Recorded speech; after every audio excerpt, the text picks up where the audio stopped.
چې کله د باندې غم راشي او چې کله د باندې مصیبت راشي نو لازم به الله سبحانه وتعالی ته رجوع کې.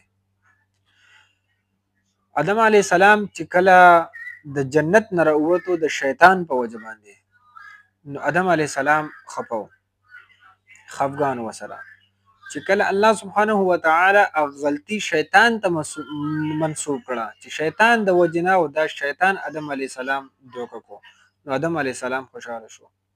د شیطان د وجنه الله سبحانه وتعالی آدم علیه السلام ته خفګان ورسو خو بیا الله سبحانه وتعالی دغه شیطان د وجنه او دغه شیطان د وجنه ورله مطمئن کو. یعقوب علیه السلام هغه چې کله ول د یوسف علیه السلام کمیس په وینو کې سور ولیدو ول راوړو نو د کمیس د وجنه یعقوب علیه السلام هغه خپه شو او د سترګو هغه نظر پکې لاړو. نو چې کله ول بیا یوسف علیه السلام خپل کمیس راولېګو چې زه ژوندی یم یعقوب علیه السلام دغه کمیس ته وجنه بیا خوشاله شو.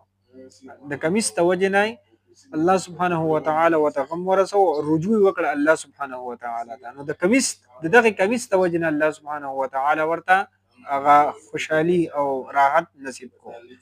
کله چې د موسی علیه السلام مور موسی علیه السلام سمندر ته ورتاو کو سین ته ورتاو کو د فرعون د وجنه نو بیا هغه د خفګان ورسېدو خفوا نو الله سبحانه وتعالی د فرعون چې بیا په اوبو کې ډوب کو نو موسی علیه السلام ورته راحت هغه میلاو شو.